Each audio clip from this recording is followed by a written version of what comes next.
स्थिति विस्फोटक है और स्थिति अराजक तत्वों के हाथ में जा सकती है। You have to wait for 30 minutes only. No, sir, this is very important. Khanduri जी को आप मौका दे दें।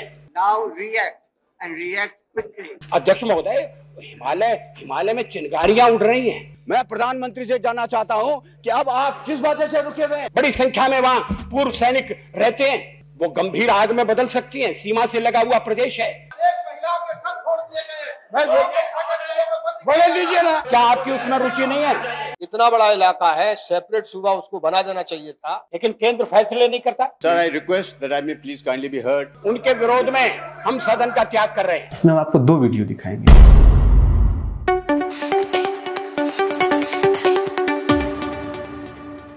पहाड़ बनाम मैदान की लड़ाई के नाम पे आज से 25 साल पहले जिस उत्तराखंड पहाड़ी राज्य का जन्म हुआ था, उसी पहाड़ी राज्य के अंदर आज 25 साल के बाद फिर से वही डिबेट शुरू हुआ है। वही पहाड़ी बनाम मैदानी का डिबेट शुरू हुआ है और इस बार डिबेट करने वाले में दोनों तरफ पहाड़ी ही है। दोनों तरफ पहाड़ी है और पहाड़ी और मैदानी के नाम पे डिबेट हो रहा है। वॉकआउट हुआ एक पहाड़ी विधायक के द्वारा, छोड़ के चले गए सदन में। लेकिन हम आपको आज एक वीडियो दिखाएंगे, 1994 का एक वीडियो, लोकसभा का वीडियो। और उस लोकसभा में कोई पहाड़ी नहीं बल्कि उस समय नेता प्रतिपक्ष अटल बिहारी वाजपेयी उत्तराखंड के सवाल पर डिबेट करवाना चाहते थे सरकार से। सरकार जब उसमें डिले की तो वो सदन से वॉकआउट कर गए थे। साथ में खंडूरी जी भी थे। अटल बिहारी वाजपेयी खुद नहीं करना चाहते थे डिबेट इनिशिएट, वो चाहते थे, उन्होंने कहा कि खंडूरी जी को इस सवाल के ऊपर डिबेट स्टार्ट करने का मौका दिया जाना चाहिए, बहस करने का मौका देना चाहिए। जब उस समय जो सदन के सभापति थे उन्होंने अलाउ नहीं किया तो अटल बिहारी वाजपेयी वहां से वॉकआउट करके निकल गए सदन से। और एक आज वॉकआउट करने वाला भी पहाड़ी है और वॉकआउट करवाने वाला भी पहाड़ी है, और जिसके कारण से वॉकआउट वो व्यक्ति करता है पहाड़ी, वो कारण भी पहाड़ी ही है। इस राज्य, ये उत्तराखंड राज्य इस जगह पे पहुंचा है पिछले 25 सालों में। पहले आप वो वीडियो देख लीजिए जो अटल बिहारी वाजपेयी जी का वीडियो है। इसमें हम आपको दो वीडियो दिखाएंगे। एक वीडियो दिखाएंगे जिसमें कि खंडूरी जी चाहते थे, ये 25 अगस्त 1994 का वीडियो होगा, और उस 25 अगस्त 1994 के वीडियो के समय अभी मुजफ्फरनगर कांड नहीं हुआ है, अभी गोली कांड नहीं हुआ है।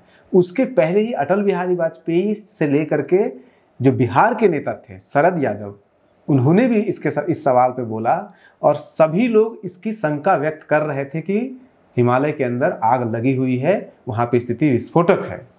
अटल बिहारी भी बोले, उस समय खंडूरी जी भी बोले, लेकिन उस समय भी सरकार ने कोई जवाब नहीं दिया।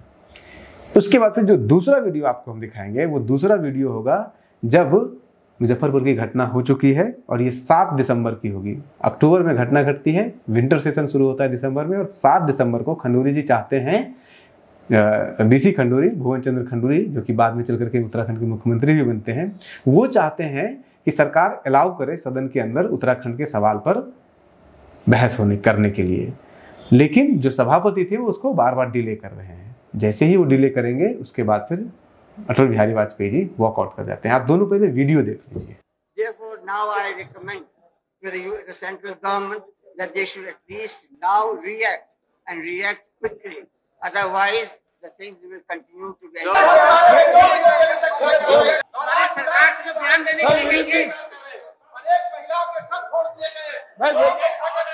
बोले लीजिए ना सर।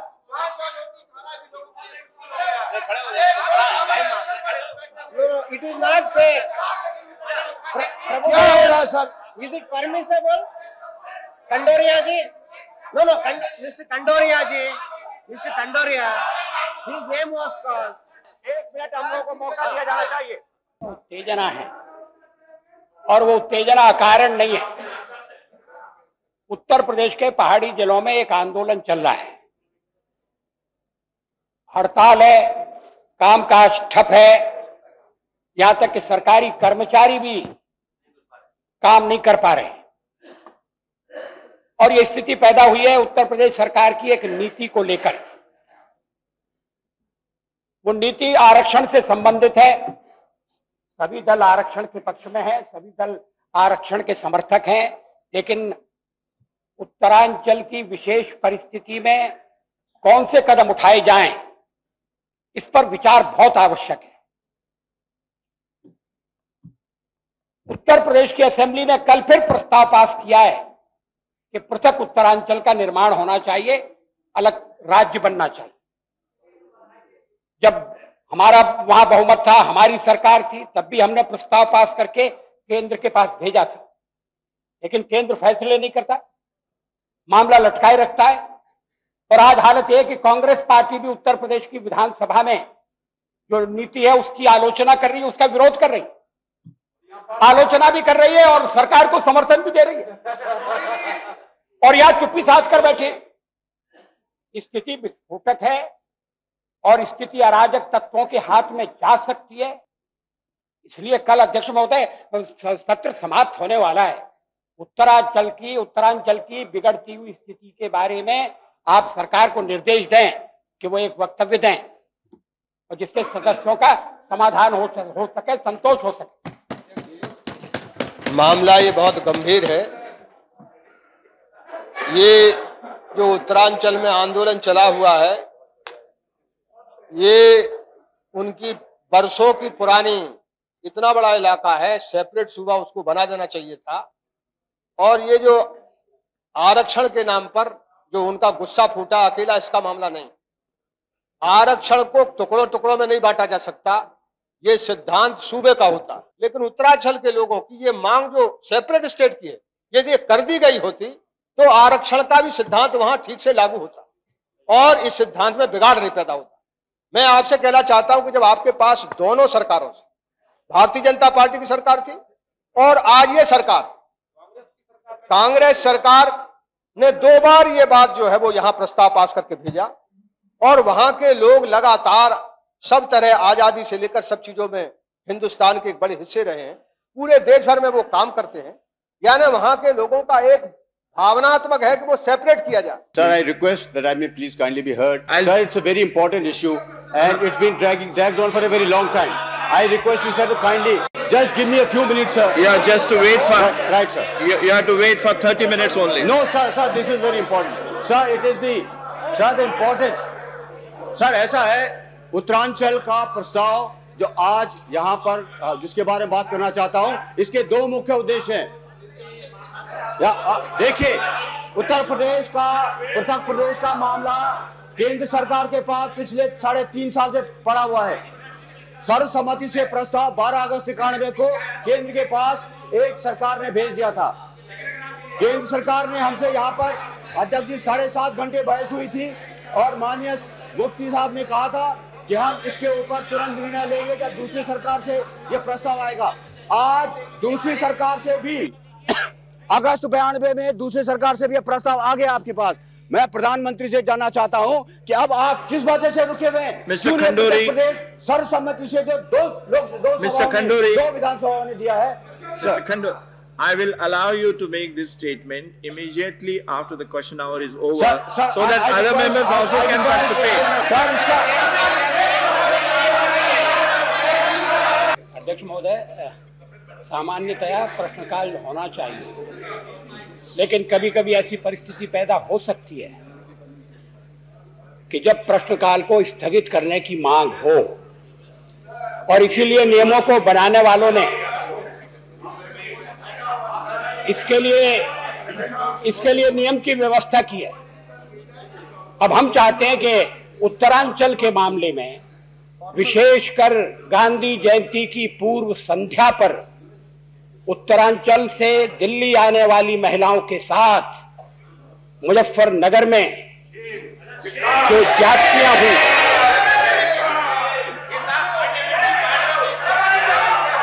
उन्हें किस तरह से अत्याचारों का और अपमानों का शिकार बनाया गया, हम चाहते हैं कि क्या आपकी उसमें रुचि नहीं है? रुचि क्यों नहीं है? हम कह रहे हैं आपने बलात्कार की जो बात कही है, हमें ऑब्जेक्शन लगा क्या? हम इसलिए है कि चलो चर्चा चलो। अध्यक्ष जी, ये जिस पार्टी में है ये सब वही करा रहे हैं। अध्यक्ष महोदय, और इसलिए उत्तरांचल के लोकसभा के सदस्यों का उत्तेजित होना स्वाभाविक है। अब आप ये कह सकते हैं कि मामला क्वेश्चन आवर के बाद लिया जाए, नहीं, मना आप कर भी नहीं सकते।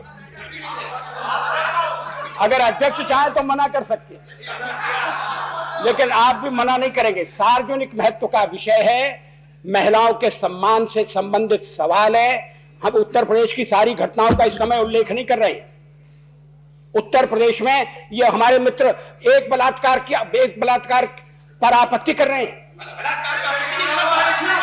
उत्तर प्रदेश में, मैं सारे उत्तर प्रदेश की बात नहीं कर रहा हूं। ये मामला इतना गंभीर था कि हाई कोर्ट को इस सारे कांड की जांच करने का निर्देश देना पड़ा, और हमें पता लगा है कि सीबीआई ने जांच पूरी कर ली है।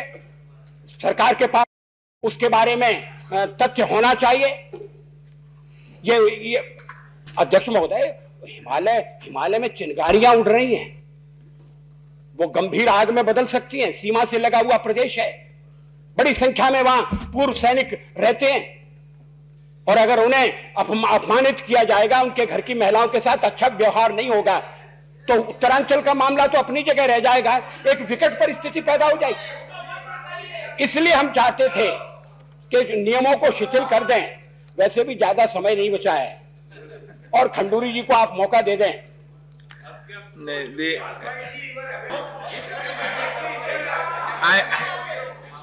Mr. Khanduri ji, yes, please. 1 minute. I think you have made your point. Let us go on with the question, please.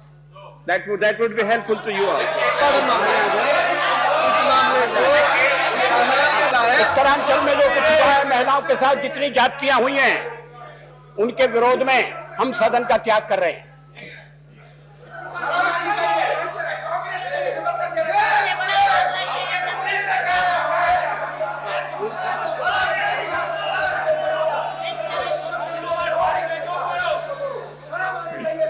इन दोनों वीडियो देखने के बाद अगर आप पहाड़ी हैं, अगर आप उत्तराखंड से हैं, या फिर अगर आपको उत्तराखंड में थोड़ी सी भी दिलचस्पी है, तो मुझे वो दोनों वीडियो दिखाने की ज़रूरत नहीं है जिसके अंदर प्रेम अग्रवाल जी ने किस तरह का शब्द का इस्तेमाल किया था पहाड़ियों के लिए, और फिर वो दूसरा वीडियो जिसमें कि बुटोला जी, जो कि लखपत बुटोला हैं, कांग्रेस के विधायक हैं बद्रीनाथ विधानसभा क्षेत्र से, वो वॉकआउट करते हैं। उनको खंडूरी जी, जो खंडूरी जी की बेटी है रितु खंडूरी, वो सभापति है उत्तराखंड विधानसभा का, वो बोलने नहीं देती है, उनको डांटती है। और ये जब वो डांटते हैं तब वो कहते हैं कि जब यहाँ पे पहाड़ियों को गाली दिया जा रहा था तब तो आपने कुछ नहीं बोला, आज मैं पहाड़ियों के लिए खड़ा होकर बोल रहा हूँ तो मुझे डांटा जा रहा है, मैं ऐसे सदन में नहीं रहूँगा। और फिर वो वॉकआउट कर जाते हैं। विडंबना ये है कि रितु खंडूरी उसी भुवन चंद्र खंडूरी की बेटी है, जो भुवन चंद्र खंडूरी लोकसभा के अंदर 1990 के दशक में उत्तराखंड के लिए, पहाड़ी राज्य के लिए सबसे ज़्यादा आवाज़ उठाते रहे। आप कोई भी उठा करके डिबेट जा करके देख लीजिए, सबसे ज़्यादा अगर इस मुद्दे के ऊपर किसी ने सवाल उठाया है, खड़ा किया है, बहस किया है सदन के अंदर, लोकसभा के अंदर, तो वो भुवन चंद्र खंडूरी ने किया था। और उन्हीं की बेटी पहाड़ी के नाम पर, पहाड़ और मैदान के नाम पे जब डिबेट हो रहा था, तो एक पहाड़ी को बाहर जाने के लिए, सदन से बाहर जाने के लिए कह देती है। ये विडंबना, और ये इसलिए नहीं हुआ है, ये इसलिए हुआ है कि इस पहाड़ के राज्य को बनने की परिकल्पना के साथ किस तरह से खिलवाड़ हुआ है, उसको समझ जाइएगा तो बहुत नॉर्मल सा लगेगा। खंडूरी जी रितु खंडूरी हैं। रितु खंडूरी शादी किससे की? उत्तर प्रदेश के वो IAS अधिकारी हैं, डोमिसाइल उत्तर प्रदेश का है, पूरा जो जीवन है सर्विस कैडर उनका बिहार का है, पूरा जीवन कैडर बिहार में सर्विस उन्होंने दिया। 2012 से वो दिल्ली में सर्विस कर रहे थे, अपना पहुंच बना करके 2012 से 17 में इनका खत्म हो जाना चाहिए था, 5 साल से ज़्यादा डेपुटेशन नहीं होता है, लेकिन उसके बाद अपनी पहुंच बना करके बने हुए थे। कोरोना के टाइम पे भी उनको स्पेशल ड्यूटी मिल गया था। पहाड़ों से इनका कोई नाता नहीं है। तो एक ऐसे घर में अब खंडूरी जी का, रितु खंडूरी का परवरिश हो रहा था, या फिर जीवन जी रही थी, जिनका पहाड़ से कोई लेना देना नहीं है, पहाड़ी सेंटिमेंट से कोई लेना देना नहीं है। दूसरे जो प्रेमचंद्र अग्रवाल है तो उत्तराखंड के, लेकिन पहाड़ से न के बराबर लेना देना है। ये हमेशा ऋषिकेश से ही जीतते रही इलेक्शन, हम ऋषिकेश से ही ये जीतते रहे हैं इलेक्शन, वहीं से लड़ते रहे हैं। और ऋषिकेश प्लेन है, ऑलमोस्ट प्लेन है, तराई का क्षेत्र में आ जाता है वो। खंडूरी जी का भी देखिएगा, रितु खंडूरी का देखिएगा, तो पहला इलेक्शन तो वो लड़ते हैं जाके यमकेश्वर से, जो कि पहाड़ और मैदान के बीच सटा हुआ है। ऋषिकेश का कुछ हिस्सा यमकेश्वर में आता है।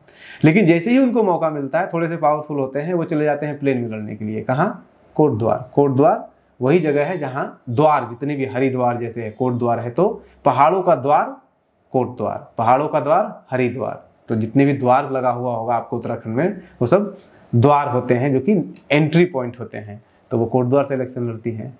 तो ये दोनों लोग, जिन लोगों ने पहाड़, ऐसा आरोप लगता है कि जिन दोनों लोगों ने पहाड़ को अपमानित करने का प्रयास किया है, वो दोनों को दोनों प्लेन से उनका कोई सेंटिमेंटल जुड़ाव नहीं है, ये उनके जीवन से प्रतीत होता है। आपने इस वीडियो को देखा, आप हमारे साथ बने रहे, उसके लिए बहुत बहुत धन्यवाद। नमस्कार।